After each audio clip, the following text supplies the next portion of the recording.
Mira las llaves de tu coche, ese pequeño objeto metálico que sostienes cada mañana sin pensar. Un símbolo de libertad, de progreso, de sueños americanos cumplidos. Ahora imagina que cada vez que giras esa llave, estás encendiendo algo más que un motor. Estás activando una máquina de muerte que ha funcionado sin descanso durante más de un siglo. General Motors. El nombre suena a grandeza, a innovación, a la promesa de un futuro sobre ruedas. Nos han vendido la imagen de una empresa que puso al mundo en movimiento, que democratizó el automóvil, que construyó el sueño americano pieza por pieza. Pero detrás de cada logo brillante, detrás de cada eslogan publicitario, hay una historia que prefieren que nunca escuches. Esta es la historia de una corporación que fabricó camiones para el ejército de Adolf Hitler, mientras sus compatriotas morían en las playas de Normandía. Una empresa que destruyó sistemáticamente el transporte público de cientos de ciudades estadounidenses para obligarte a comprar sus productos. Una compañía que supo durante más de una década que sus coches mataban a personas inocentes por un defecto de centavos, y eligió el silencio. 124 personas. Ese es el número oficial. 124 familias destrozadas porque alguien en una sala de juntas decidió que arreglar el problema costaba demasiado dinero. ¿Cuánto vale una vida humana? Para General Motors, la respuesta siempre ha sido clara: menos que el precio de una pieza de recambio. Lo que vas a escuchar no es una teoría conspirativa. Son hechos documentados, juicios perdidos, memorandos internos filtrados y testimonios de sobrevivientes. Es la verdadera historia de cómo una de las empresas más grandes del mundo construyó su imperio sobre cementerios que preferiríamos olvidar. Bienvenidos a Relatos Supremos. Bienvenidos a la verdadera historia de General Motors. Flint, Michigan, 1886. Un hombre llamado William Crapo Durant construye carruajes tirados por caballos en una pequeña fábrica que apesta a barniz y a estiércol. El aire es pesado, cargado de polvo de madera y del sudor de los obreros que trabajan 14 horas al día por centavos. Durant odia los automóviles, los considera ruidosos, malolientes y peligrosos. Pero Durant ama algo más que su desprecio por las máquinas. Ama el dinero.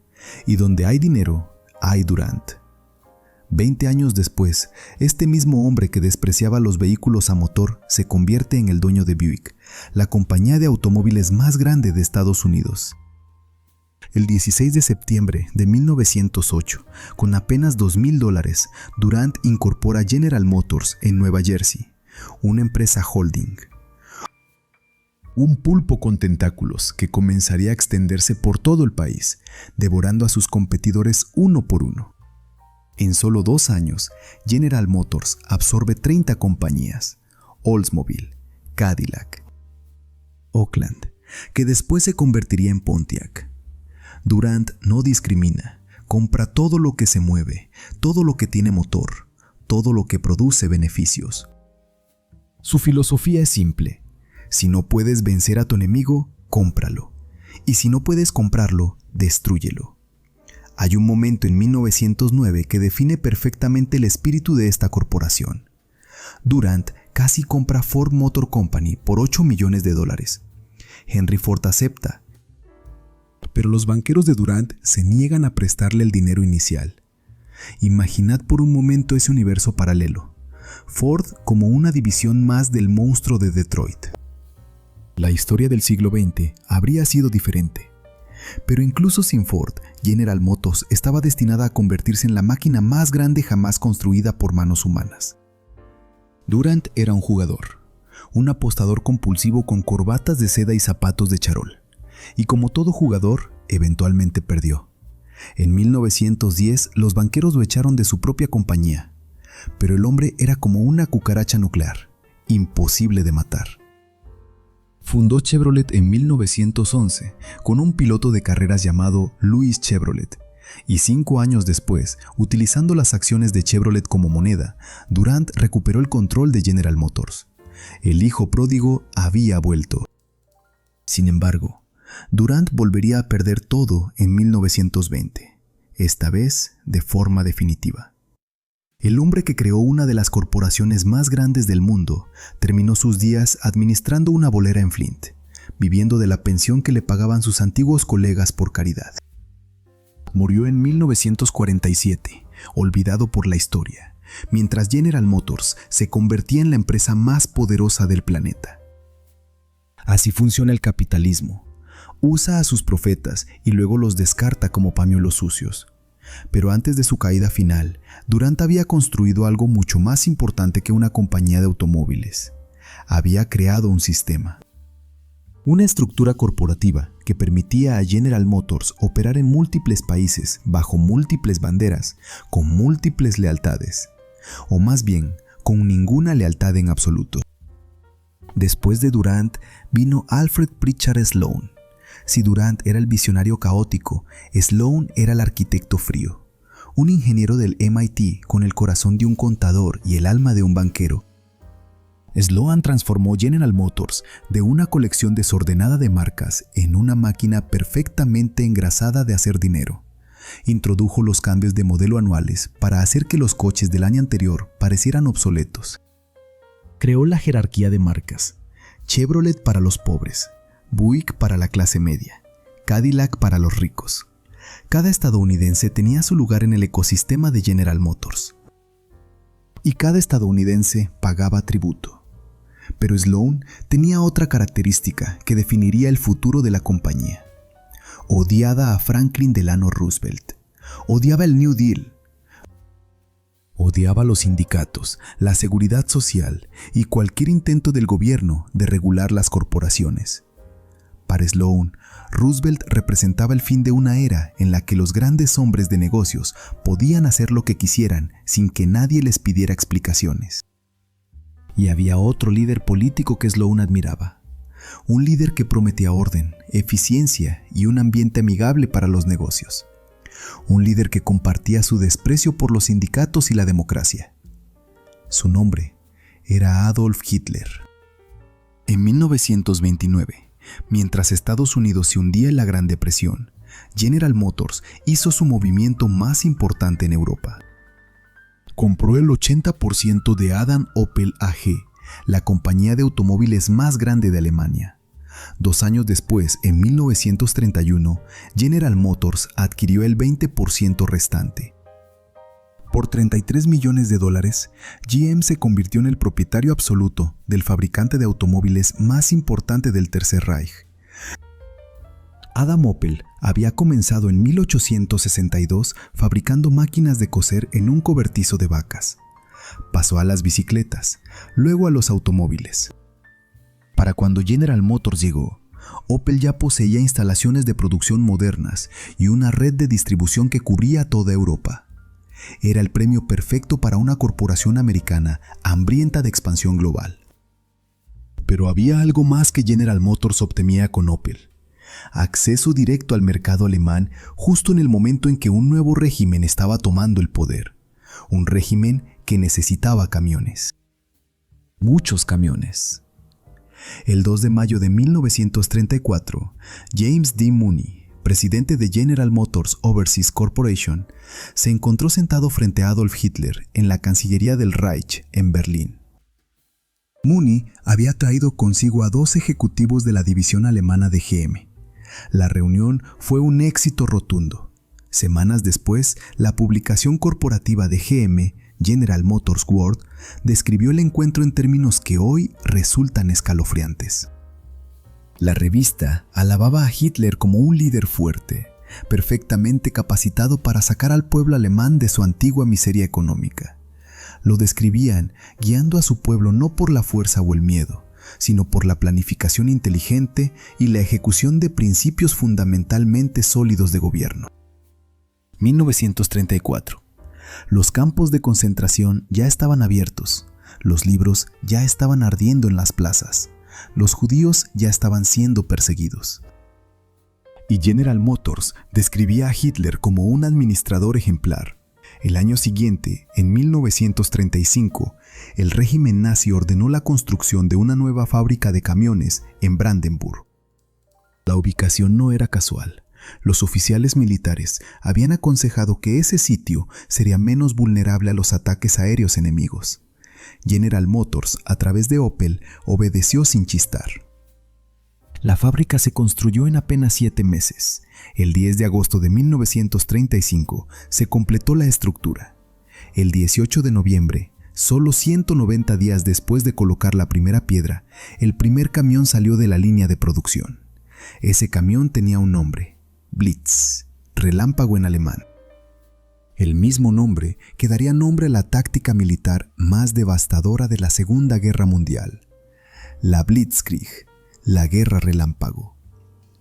Los camiones de General Motors llevarían a los soldados nazis a través de Polonia, Francia, los Países Bajos, Bélgica, Noruega, África del Norte y la Unión Soviética.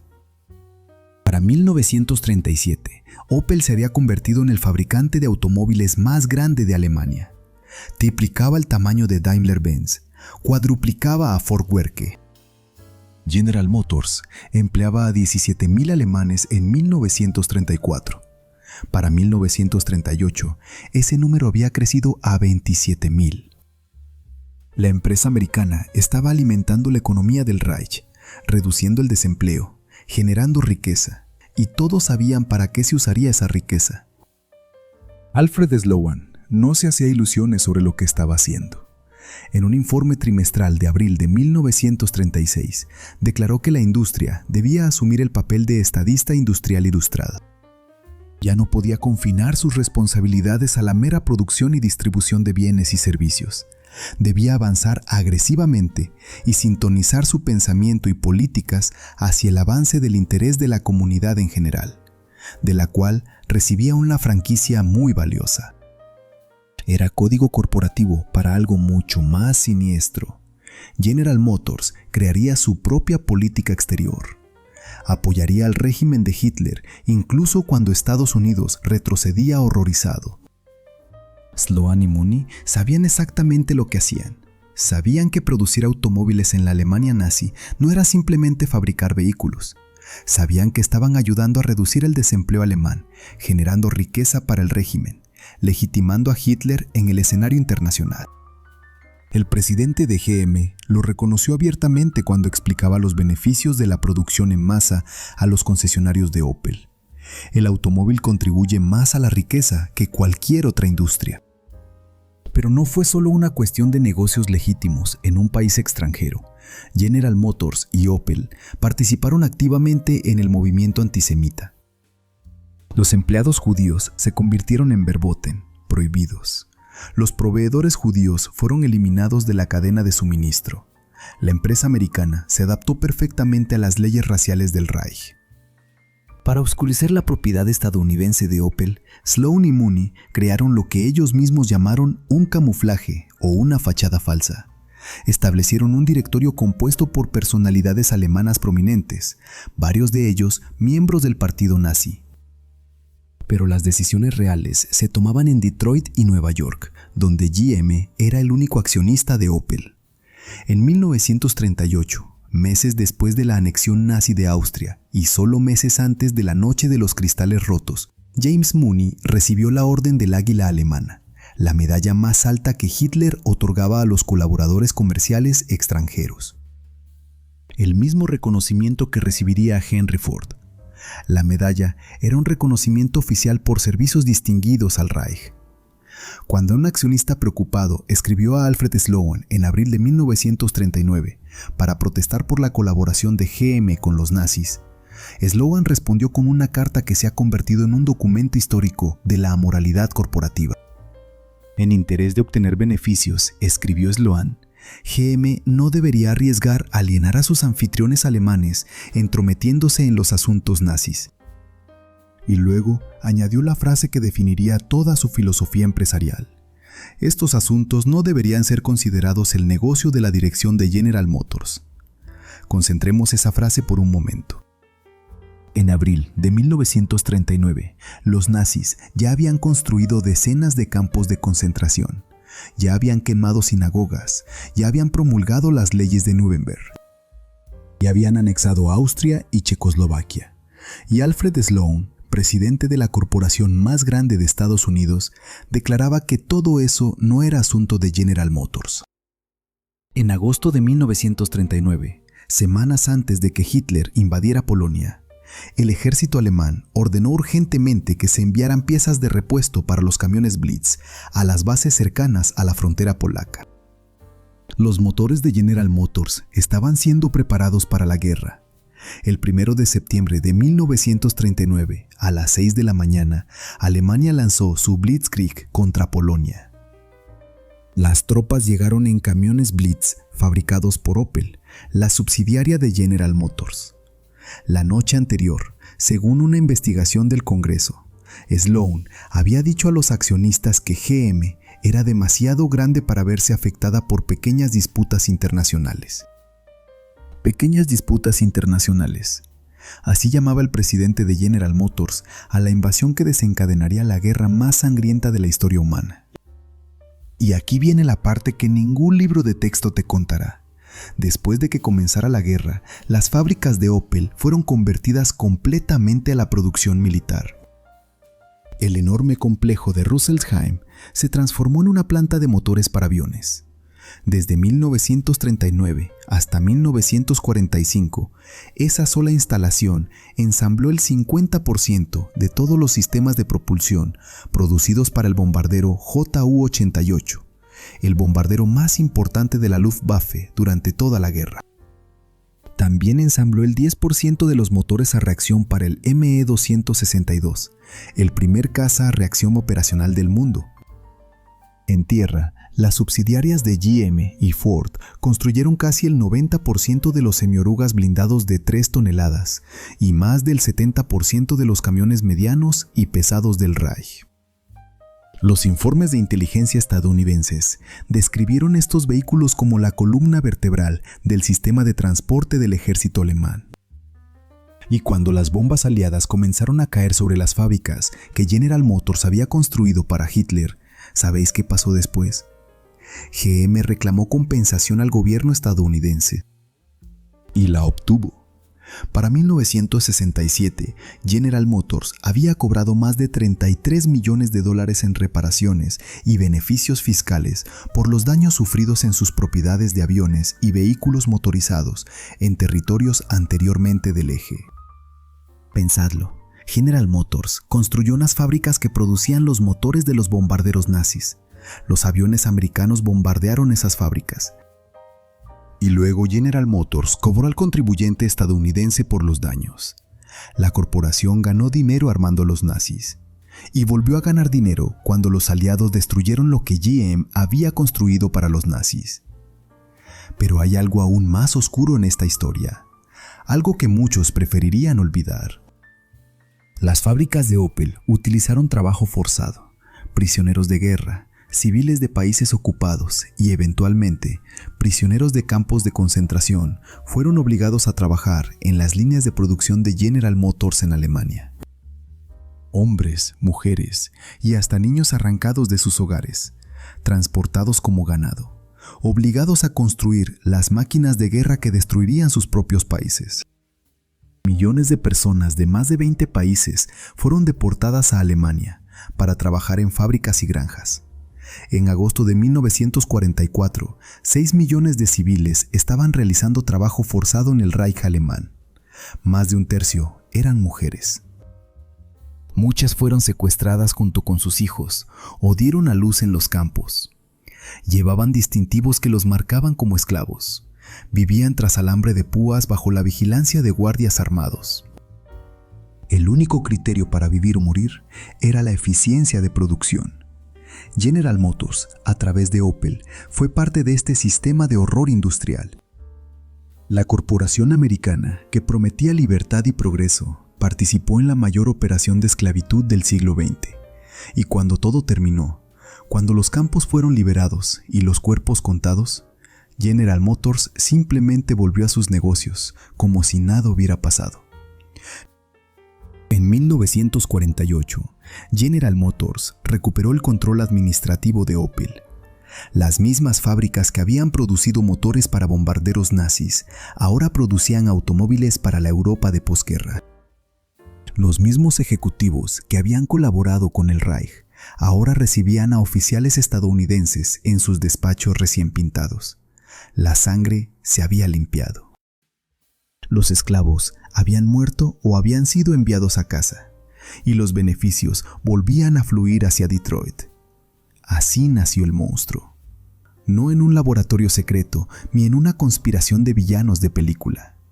Nació en salas de juntas con moquetas gruesas y ventanas con vistas a la ciudad. Nació en informes trimestrales y acuerdos comerciales.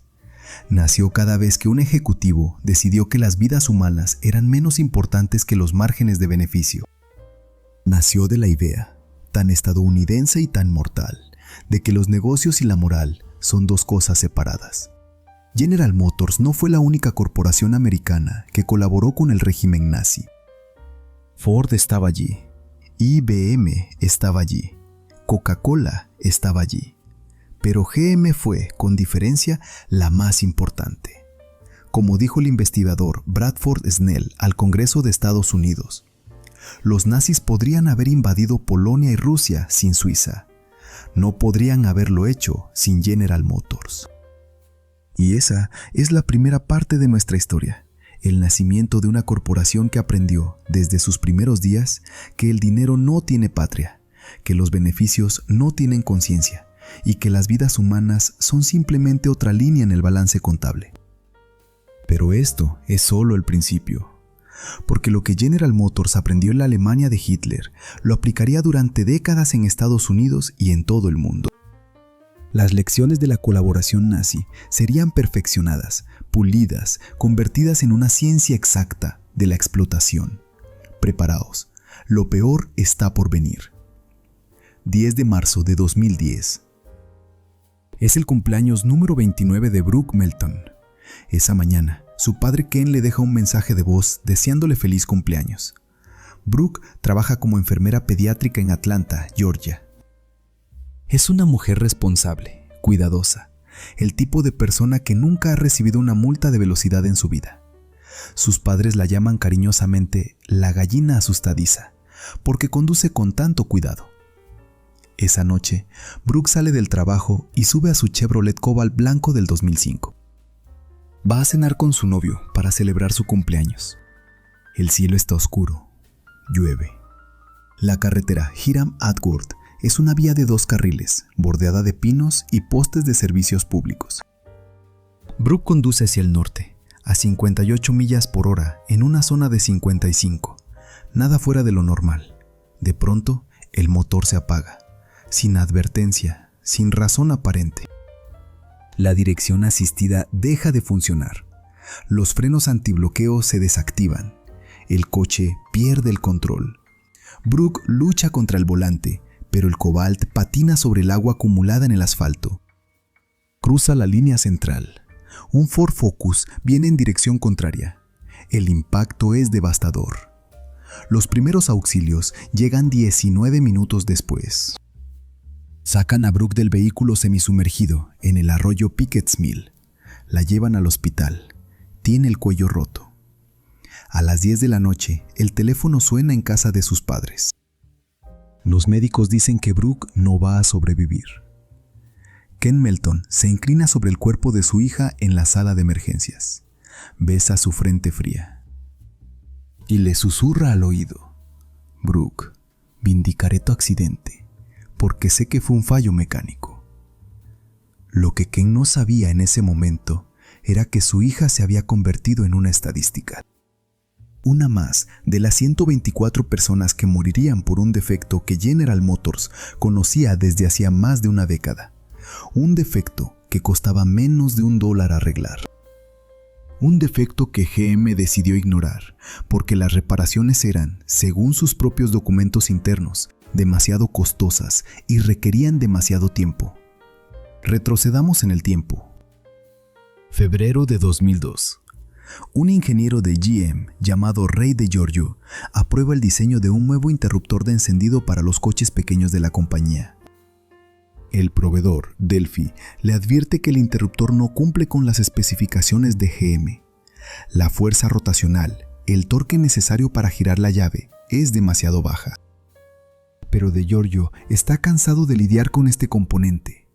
En un correo electrónico a sus colegas, firma como rey, cansado del interruptor del infierno, De Giorgio.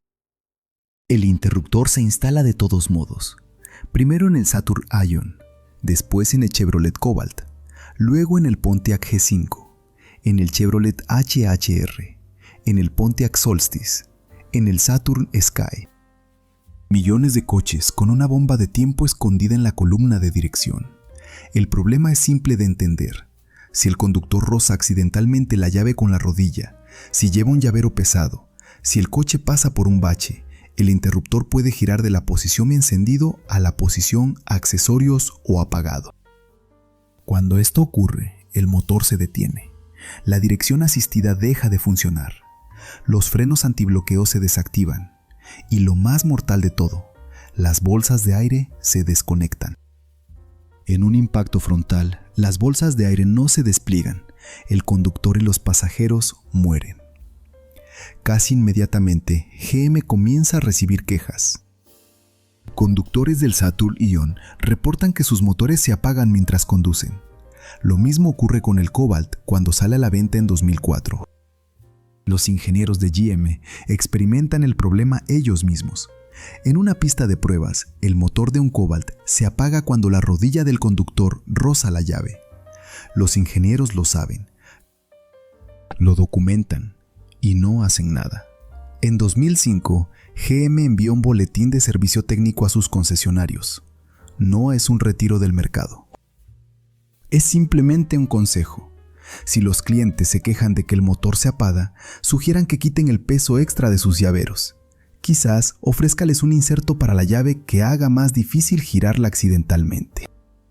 Bajo este programa, según los registros de garantía de GM, menos de 500 conductores recibieron los insertos. Millones más siguieron conduciendo con el defecto mortal. El 29 de julio de 2005, Amber Marie Rose, de 16 años, muere en un choque frontal con su Chevrolet Cobalt del 2005. Es la primera muerte atribuida al interruptor defectuoso.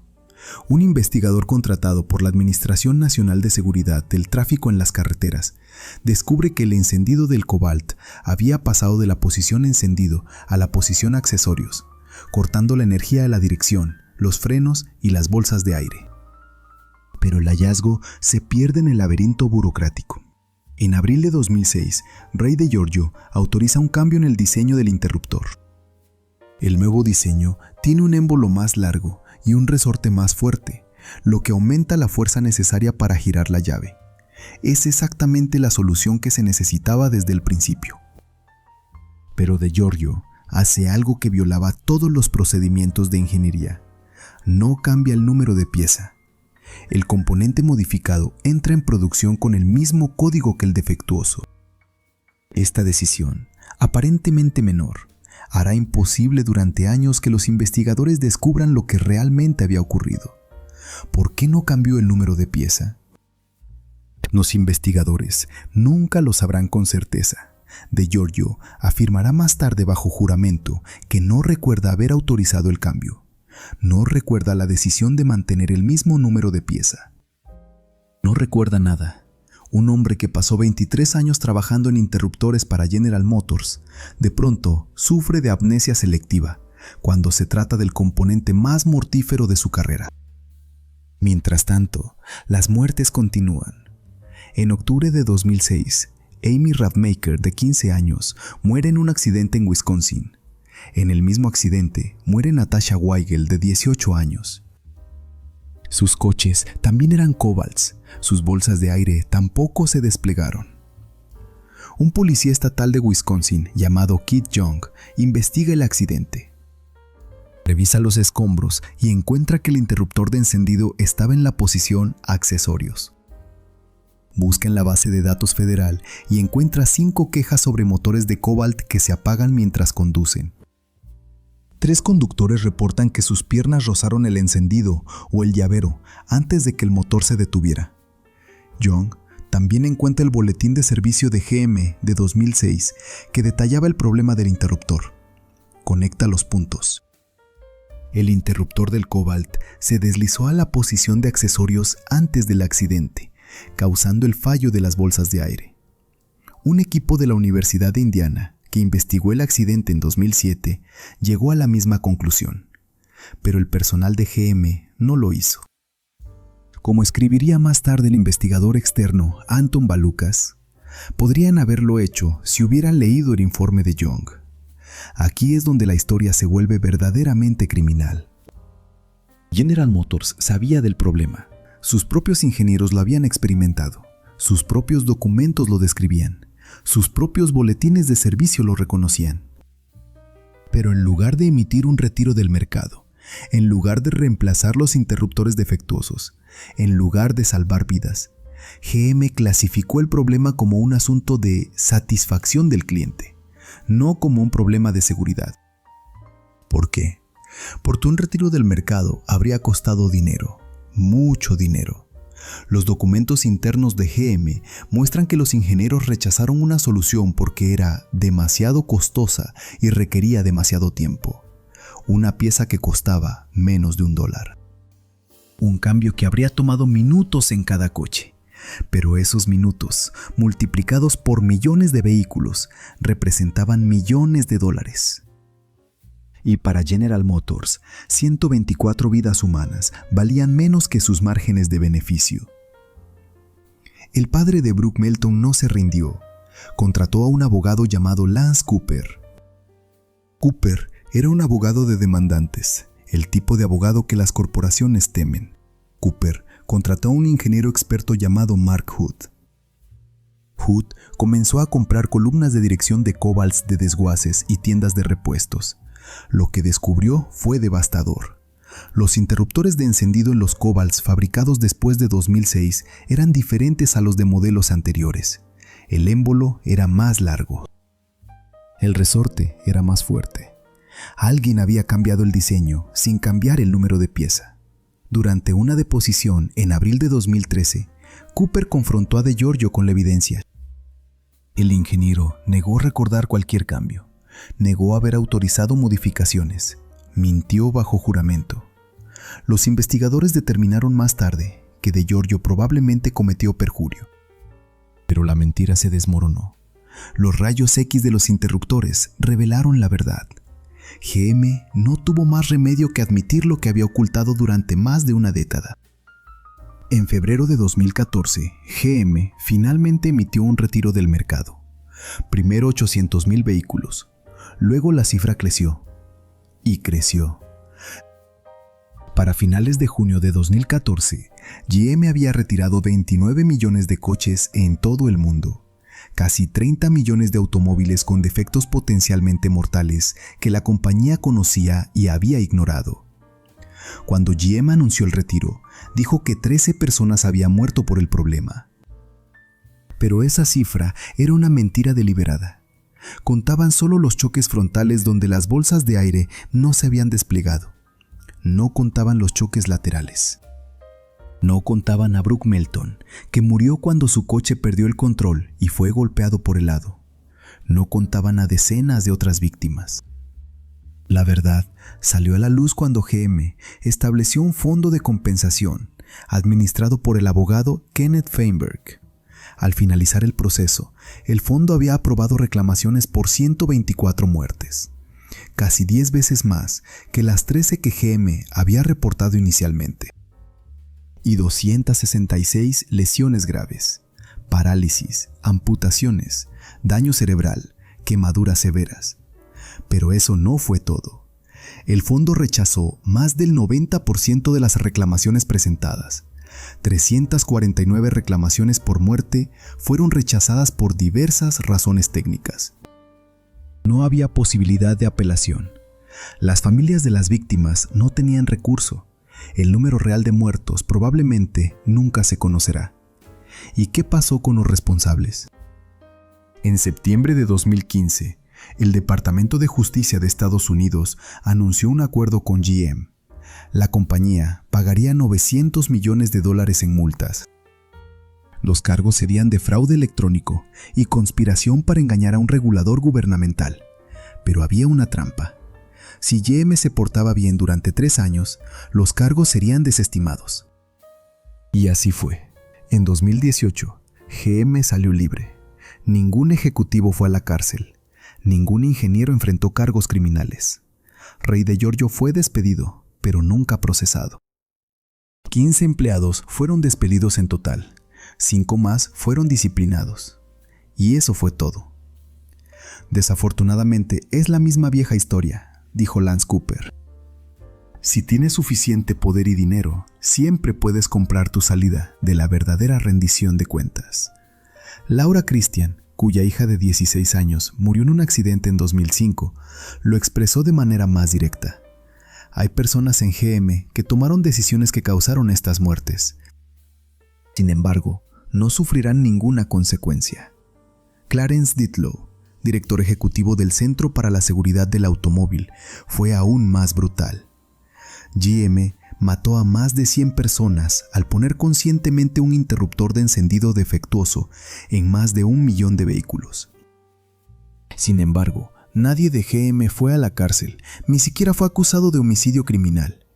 GM ha pagado millones de dólares a sus cabilderos para mantener las penas criminales fuera de la Ley de Seguridad de Vehículos desde 1966. Hoy, gracias a sus cabilderos, los funcionarios de GM caminan libres mientras sus clientes están 2 metros bajo tierra. Pero el escándalo de los interruptores de encendido no es el único crimen del que General Motors escapó virtualmente impune. Para entender realmente la magnitud de la depredación de esta corporación, tenemos que retroceder décadas, a la época en que GM no solo vendía coches, sino que destruía sistemáticamente cualquier alternativa al automóvil privado. Imagina las ciudades americanas de los años 30 y 40. Los tranvías eléctricos recorrían las calles de Los Ángeles, San Francisco, Baltimore, Saint Louis, Oakland y decenas de otras ciudades. Eran limpios, eficientes, baratos. Millones de estadounidenses dependían de ellos para ir al trabajo, a la escuela, a sus vidas diarias. Los carros rojos de Pacific Electric en Los Ángeles cubrían más de 1,600 kilómetros de vías. Era uno de los sistemas de transporte público más extensos del mundo. General Motors vio estos tranvías como competencia. Cada pasajero que viajaba en tranvía era un pasajero que no compraba un Buick. Cada ciudad con buen transporte público era una ciudad donde la gente no necesitaba coches. Para GM esto era inaceptable. En 1936, GM, junto con Standard Oil de California, Firestone Tire, Phillips Petroleum y Mack Trucks, comenzó a adquirir compañías de tranvías a través de una empresa pantalla llamada National City Lines. El modus operandi era simple pero devastador. Comprar el sistema de tranvías, arrancar las vías, quemar los vagones y reemplazarlos con autobuses GM propulsados por combustible de Standard Oil y equipados con neumáticos Firestone. Entre 1938 y 1950, National City Lines y sus subsidiarias American City Lines y Pacific City Lines ganaron control de sistemas de tránsito en aproximadamente 25 ciudades. Para 1950, más de 100 sistemas de tranvías eléctricos habían sido convertidos a autobuses en 45 ciudades, incluyendo Baltimore, Newark, Los Ángeles y muchas más. En 1946, un oficial naval retirado llamado Edwin J. Quimby alertó a funcionarios de transporte en todo el país sobre lo que él llamó una campaña cuidadosamente planeada y deliberada para estafarle sus servicios públicos más importantes y valiosos, sus sistemas de tranvías eléctricos. Quimby fue ignorado. Lo llamaron loco, lo acusaron de ser un nostálgico que no entendía el progreso, pero Quimby tenía razón. El 9 de abril de 1947, 9 corporaciones y 7 individuos fueron acusados en el Tribunal Federal del Distrito Sur de California. Los cargos: conspiración para adquirir control de varias compañías de tránsito para formar un monopolio de transporte, y conspiración para monopolizar las ventas de autobuses y suministros a las compañías propiedad de National City Lines. En 1949, los acusados fueron absueltos del primer cargo de conspirar para monopolizar los servicios de transporte. pero fueron declarados culpables del segundo cargo: conspirar para monopolizar el suministro de piezas y suministros a sus compañías subsidiarias. Las compañías fueron multadas con $5,000 cada una. Los directores fueron multados con $1 cada uno. $5,000. $1. Ese fue el precio de destruir el transporte público de docenas de ciudades americanas. Ese fue el castigo por condenar a millones de estadounidenses a depender del automóvil. Ese fue el costo de crear las autopistas congestionadas, el smog, los suburbios interminables y la adicción al petróleo que definirían a Estados Unidos durante el resto del siglo XX. Los historiadores debaten hasta qué punto GM fue responsable de la muerte de los tranvías. Algunos argumentan que los sistemas ya estaban en declive debido a la competencia del automóvil y a regulaciones que mantenían las tarifas artificialmente bajas. Otros señalan que cientos de ciudades que nunca fueron tocadas por National City Lines también abandonaron sus tranvías. La verdad probablemente esté en algún lugar intermedio.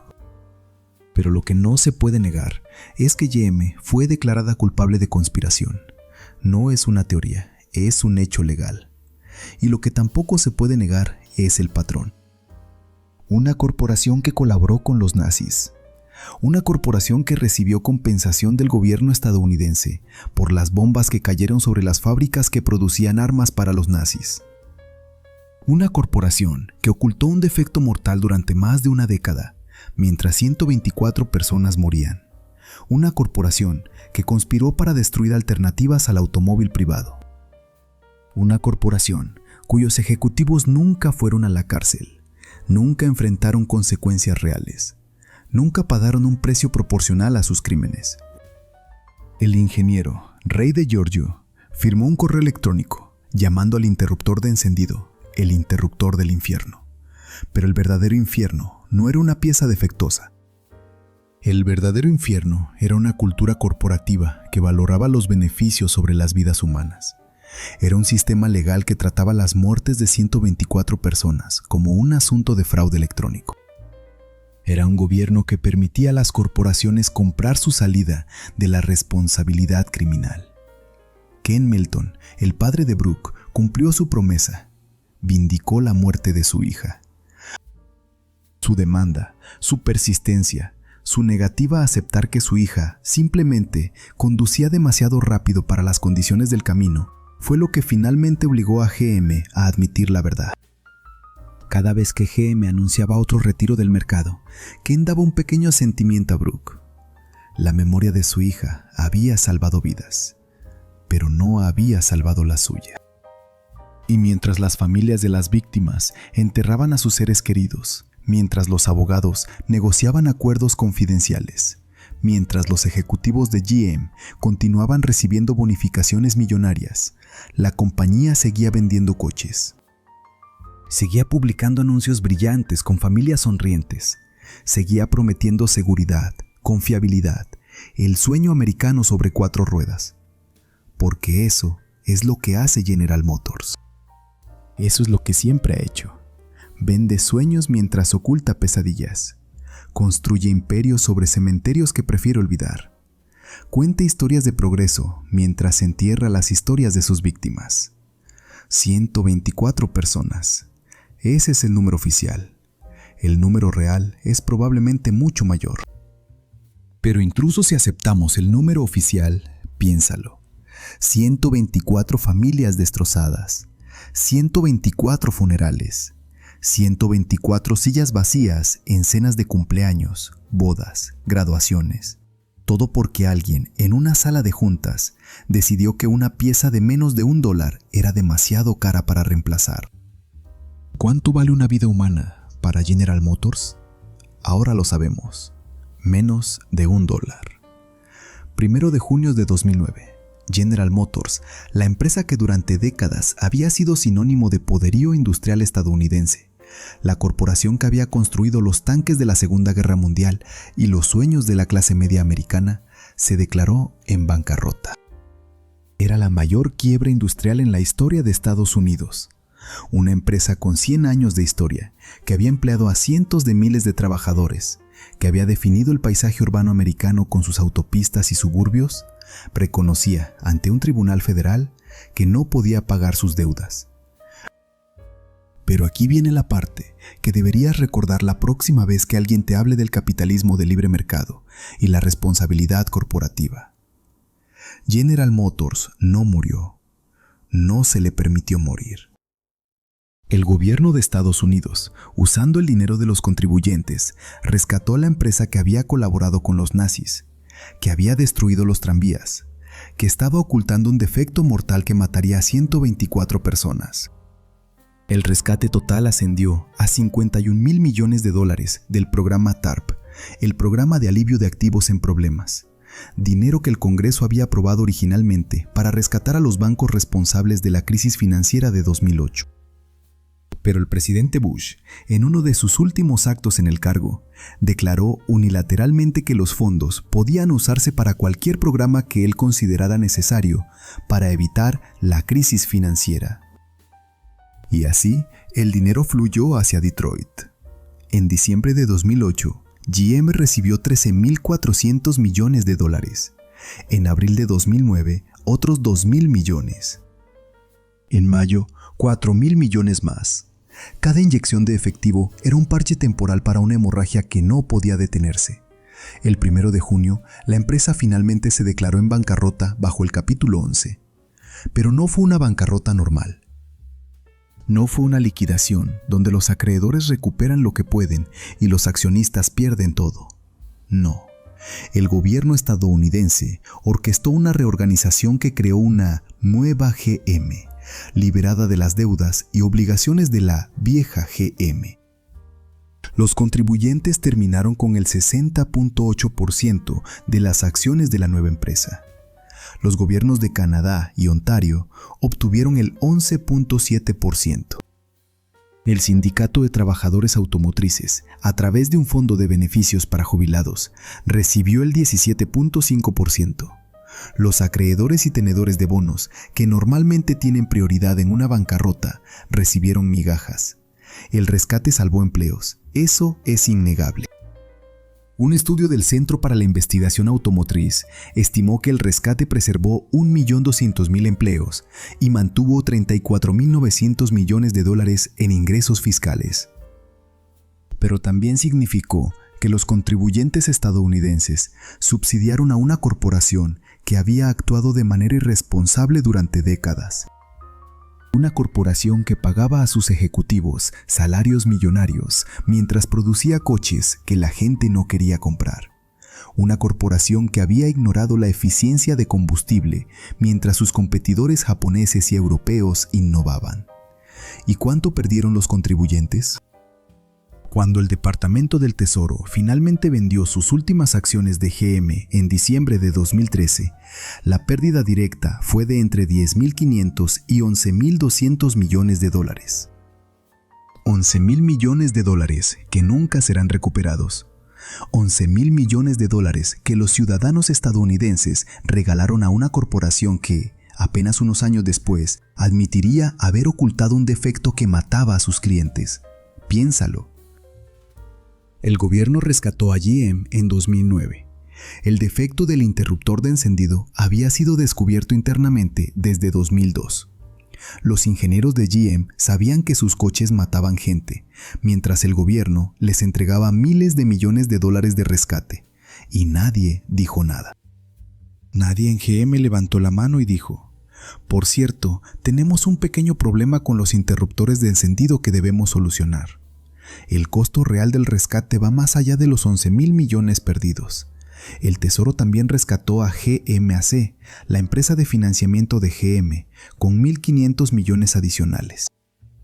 Cuando sumas todas las pérdidas relacionadas con el sector automotriz, incluyendo Chrysler, los contribuyentes estadounidenses perdieron aproximadamente 23,000 millones de dólares. Y mientras los trabajadores comunes perdían sus pensiones, mientras las comunidades de Michigan y Ohio veían cerrar plantas y desaparecer empleos, los ejecutivos de GM continuaron recibiendo compensaciones generosas. Sí, el gobierno despidió al CEO, Trick Wagoner, como condición del rescate, Pero Wagoner no fue a prisión, no perdió su fortuna personal. Simplemente se fue a casa con su jubilación dorada. La nueva GM emergió de la bancarrota en solo 39 días.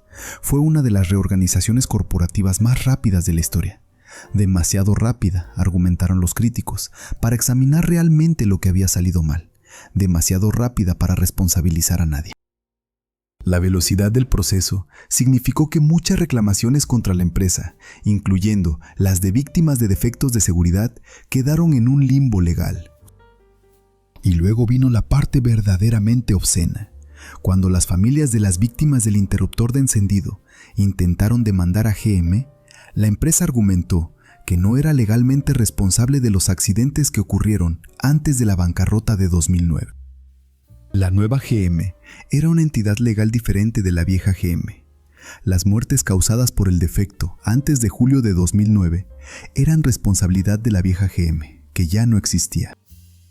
Era como si la bancarrota hubiera lavado no solo las deudas financieras, sino también las deudas morales.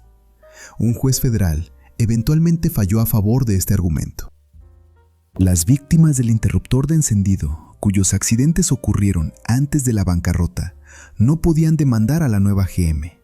Sus únicos recursos eran el fondo de compensación que GM había establecido voluntariamente, un fondo que rechazó más del 90% de las reclamaciones y que no permitía apelaciones. Esto es lo que significa demasiado grande para quebrar en la práctica.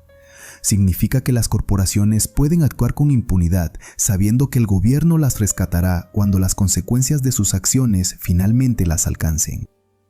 Significa que los contribuyentes pagan por los errores de las empresas, pero no comparten las ganancias cuando esas empresas se recuperan. Significa que los ejecutivos pueden destruir valor durante años y aún así retirarse millonarios. Significa que las víctimas de negligencia corporativa tienen menos derechos que los acreedores financieros. GM reportó ganancias de $22.600 millones en los 5 años siguientes a la bancarrota. 22.000 millones en beneficios, mientras los contribuyentes perdían 11.000 millones. La empresa argumentó que no estaba legalmente obligada a devolver más de lo que había acordado bajo los términos del rescate, y técnicamente tenían razón. Pero la legalidad y la moralidad no siempre coinciden. Nos alegra que ahora estén obteniendo ganancias, pero habría sido bueno que hubiera disposiciones de recuperación para que los contribuyentes recuperaran su dinero, dijo Scott Hagerstrom, director estatal de Michigan de Americans for Prosperity. GM respondió que si pagaba al tesoro más de lo que debía bajo los términos del plan de rescate, sus accionistas podrían demandar. La corporación protegiendo a sus accionistas del dinero de los contribuyentes que la habían salvado. Es casi poético en su cinismo. Pero la historia no termina ahí. General Motors, habiendo sobrevivido a la bancarrota con dinero público, habiendo escapado de la responsabilidad legal por las muertes del interruptor de encendido, continuó encontrando nuevas formas de poner en peligro a sus clientes y evadir consecuencias. En noviembre de 2020, GM emitió un retiro del mercado para casi 69,000 Chevrolet Bolt eléctricos, debido al riesgo de incendio de las baterías. La empresa recomendó a los propietarios que no cargaran sus vehículos al 100% de capacidad, que no dejaran que la batería bajara de 70 millas de autonomía y que no estacionaran sus coches en garajes durante la noche. Básicamente les dijeron a los clientes que habían pagado $40,000 por un coche eléctrico que no podían usarlo como un coche eléctrico normal. En julio de 2021, otro retiro. En octubre de 2021, otro más. Este último expandió el retiro a todos los Bolt fabricados entre 2017 y 2022, un total de 141,000 vehículos. GM identificó al menos 13 incendios y 3 lesiones vinculadas a 2 defectos en las baterías. La empresa estableció un acuerdo de $150 millones con LG Chem, el fabricante de las baterías. Pero los propietarios de los Bolt quedaron atrapados con vehículos que temían cargar. Y luego está Cruise. Cruise es la división de vehículos autónomos de General Motors. La empresa adquirió esta startup en 2016 y ha invertido más de $8,000 millones en ella, prometiendo una revolución en el transporte. Robotaxis que conducirían solos por las calles de San Francisco, eliminando la necesidad de conductores humanos. El 2 de octubre de 2023, una mujer caminaba por el cruce de Market Street y Fifth Street en San Francisco, cuando un conductor imprudente la atropelló y huyó de la escena. El impacto la lanzó al camino de un robotaxi de Cruise que venía en dirección opuesta. El vehículo autónomo la atropelló, se detuvo, pero sus sensores no detectaron que había una persona debajo del coche. Entonces, siguiendo su programación de seguridad, el robotaxi intentó orillarse a un lado de la calle. Con la mujer todavía debajo, la arrastró más de 6 metros a una velocidad de casi 13 kilómetros por hora. La mujer sufrió lesiones graves, fue hospitalizada. Pero lo que ocurrió después es casi peor que el accidente mismo. Cruise estaba obligada por regulaciones federales a reportar el incidente a la Administración Nacional de Seguridad del Tráfico en las Carreteras. Presentó un informe, pero omitió un detalle importante: el arrastre. El informe describía que el robotaxi había atropellado a la mujer, pero no mencionaba que la había arrastrado 6 metros.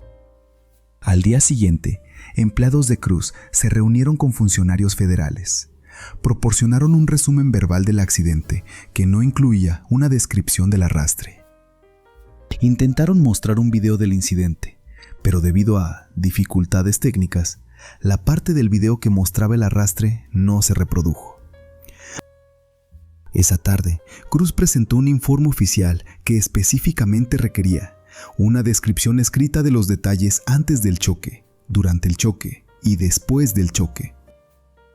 El informe omitió el arrastre.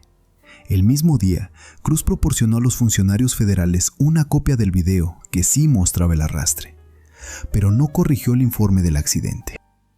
No corrigió la información en un informe posterior presentado 10 días después. Suena familiar, ¿verdad? Una corporación que oculta información sobre un incidente de seguridad, que minimiza los hechos ante los reguladores, que espera que nadie se dé cuenta.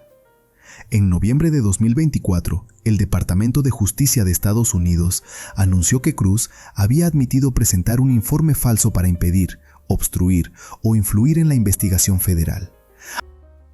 La empresa acordó pagar una multa de $500,000. $500,000 por mentir a los reguladores sobre arrastrar a una mujer 6 metros debajo de un robotaxi. Pero espera, hay más. Un mes y medio antes, la Administración Nacional de Seguridad del Tráfico en las Carreteras había multado a Cruise con $1,5 millones por el mismo incidente. Y antes de eso, la Comisión de Servicios Públicos de California había propuesto una multa de $75,000.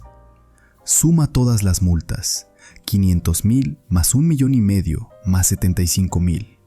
Un poco más de $2 millones por arrastrar a una mujer y luego mentir al respecto. Para una empresa que ha recibido más de $15,000 millones en inversión y cuya empresa matriz vale más de $50,000 millones, esas multas son el equivalente de una multa de estacionamiento. El CEO de Cruise renunció. Varios ejecutivos fueron despedidos. La empresa despidió a cientos de empleados. El Departamento de Vehículos Motorizados de California suspendió los permisos de Cruise para operar robotaxis sin conductor. La flota de vehículos autónomos fue retirada de las calles de San Francisco y de todas las demás ciudades donde operaba, pero nadie fue a la cárcel. Ningún ejecutivo enfrentó cargos criminales personales. La empresa recibió un acuerdo de enjuiciamiento diferido, lo que significa que si se porta bien durante un tiempo, los cargos serán desestimados. La misma historia de siempre. Un informe encargado por Cruise y realizado por el bufete de abogados Quinn Emanuel fue brutal en sus conclusiones. Dijo que las interacciones de Cruise con los reguladores revelaban una incomprensión fundamental de las obligaciones de la empresa con el público. Un informe técnico de Exponent, incluido en el informe de Quinn Emanuel, fue aún más directo. Un conductor humano, alerta y atento, había sido consciente de que había ocurrido algún tipo de impacto y no habría continuado conduciendo sin investigar más la situación. La tecnología autónoma, supuestamente diseñada para ser más segura que los conductores humanos, arrastró a una mujer 6 metros porque no pudo detectar que había una persona debajo del vehículo. Y luego la empresa que desarrolló esa tecnología mintió sobre lo que había ocurrido. Mientras tanto, Mary Barra, la CEO de General Motors, que asumió el cargo en enero de 2014, justo antes de que estallara el escándalo de los interruptores de encendido, continúa dirigiendo la empresa. En 2023, su compensación total fue de $27.800.000. En 2024, subió a $29,5 millones. Su ratio de compensación respecto al empleado medio de GM es de 303:1. Por cada $1 que gana un trabajador típico de GM, Mary Barra gana 303. Barra fue quien anunció los despidos de 15 empleados relacionados con el escándalo de los interruptores de encendido. Fue quien se disculpó ante el Congreso. Fue quien prometió que GM había cambiado su cultura corporativa y bajo su liderazgo, GM invirtió miles de millones en Cruise, una empresa que terminó arrastrando a una peatona y mintiendo a los reguladores. La pregunta que deberías hacerte es simple: ¿ha cambiado algo realmente? En 1939, Alfred Sloan escribió que los asuntos nazis de GM en Alemania no eran asunto de la dirección de GM. 85 años después, GM sigue operando bajo la misma filosofía fundamental. Las consecuencias de nuestras acciones no son nuestro problema mientras las ganancias sigan fluyendo. Los nazis fueron derrotados, los tranvías fueron destruidos. 124 personas murieron por un interruptor defectuoso. Una mujer fue arrastrada 6 metros por un robotaxi. Los contribuyentes perdieron $11,000 millones. Y en cada caso, General Motors encontró una manera de evitar consecuencias reales: multas, acuerdos confidenciales, enjuiciamientos diferidos, despidos de empleados de nivel medio mientras los ejecutivos conservan sus trabajos y sus bonificaciones. Es un patrón que se repite una y otra vez, no solo en GM, sino en toda la melca corporativa. Pero GM es especial. GM es el arquetipo. GM es la empresa que definió lo que significa ser una corporación estadounidense en el siglo XX. Sus prácticas, su cultura, su manera de hacer negocios se convirtieron en el modelo para industrias enteras.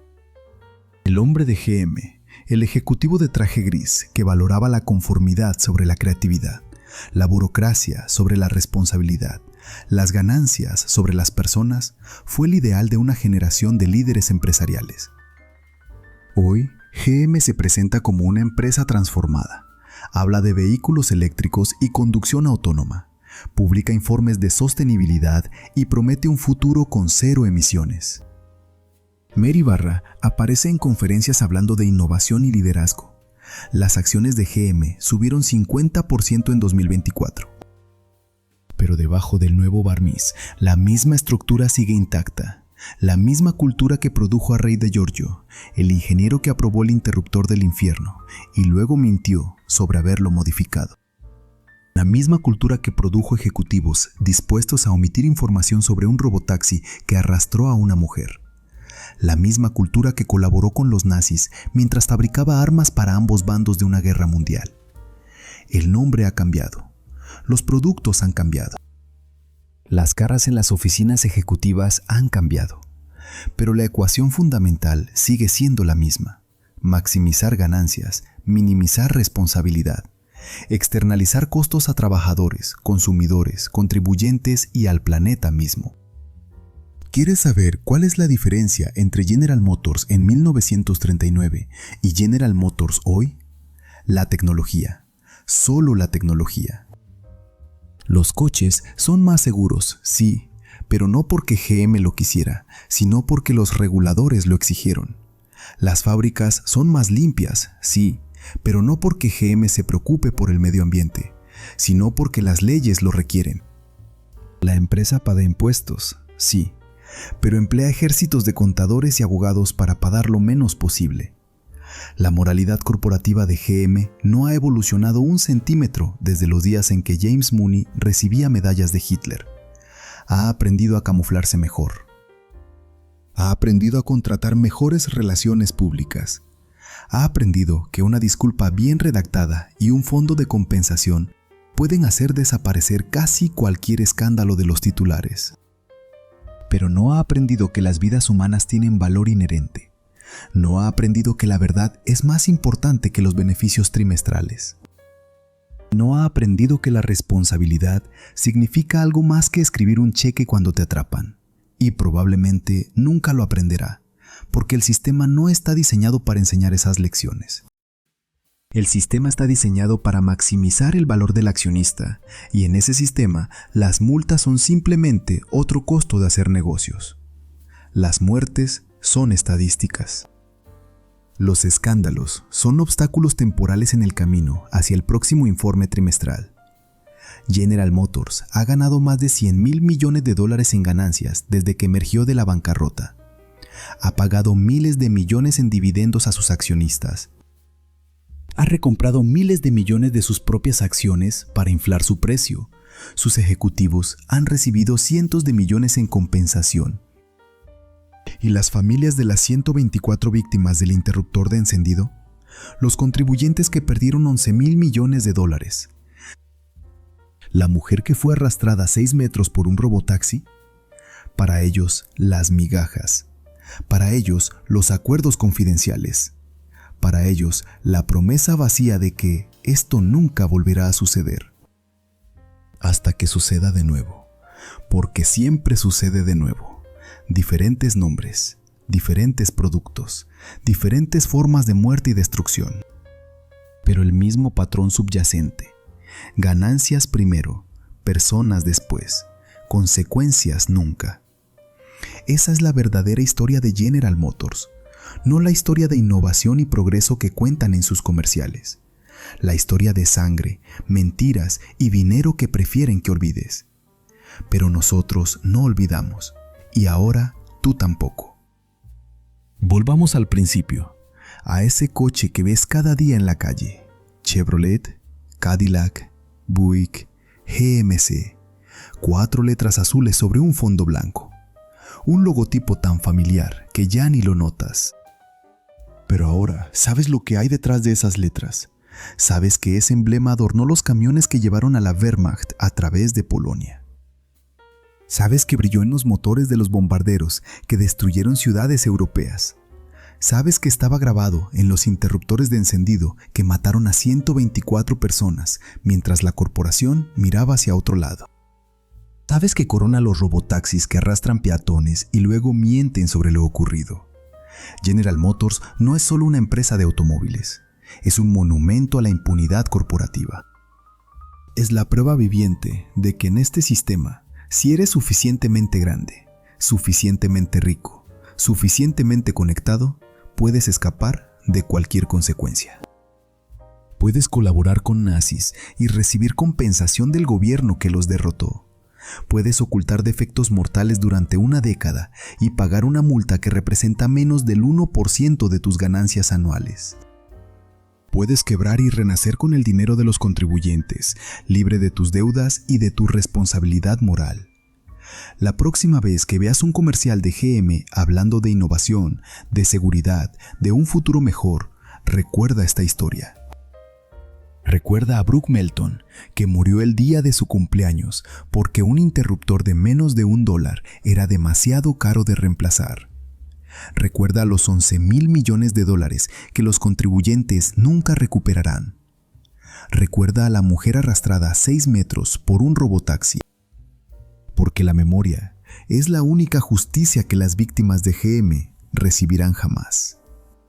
Esto ha sido Relatos Supremos.